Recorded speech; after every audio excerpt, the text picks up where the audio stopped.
കലുഷിതമായ അന്തരീക്ഷത്തിലും വിശ്വാസത്തിന്റെ കരുതൽ കുവൈറ്റിലെ ഇസ്ലാം മതവിശ്വാസികൾ ഈദുൽ ഫിത്തറായി ആഘോഷിച്ചു. രാജ്യത്തെ എണ്ണ നിലയങ്ങളെ ലക്ഷ്യമാക്കിക്കൊണ്ട് മിസൈൽ ഡ്രോൺ ആക്രമണങ്ങൾ നടന്ന സാഹചര്യത്തിലും ആയിരക്കണക്കിന് വിശ്വാസികളാണ് പള്ളികളിലേക്ക് ഒഴുകിയെത്തിയത്. സുരക്ഷാ കാരണങ്ങളാൽ തന്നെ ഇത്തവണ നിയന്ത്രണങ്ങൾ ഏർപ്പെടുത്തിയിട്ടുണ്ടെങ്കിലും പ്രത്യാശയുടെയും സമാധാനത്തിന്റെയും സന്ദേശമുയർത്തിയാണ് വിശ്വാസികൾ പെരുന്നാൾ നമസ്കാരത്തിൽ പങ്കുചേർന്നത്.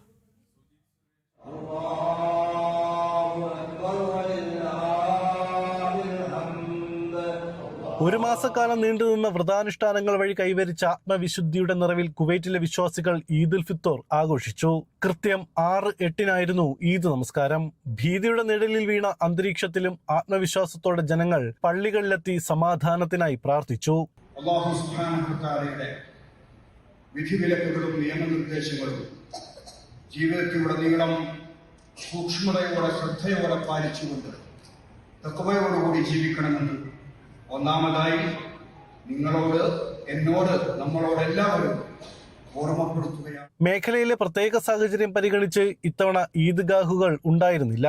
ജുമാ നമസ്കാരം നടക്കുന്ന പള്ളികളിൽ മാത്രമായി പ്രാർത്ഥന പരിമിതപ്പെടുത്തി. സുരക്ഷാ കാരണങ്ങളാൽ മസ്ജിദുൽ കബീറിലും ഇത്തവണ നമസ്കാരം നടന്നില്ല.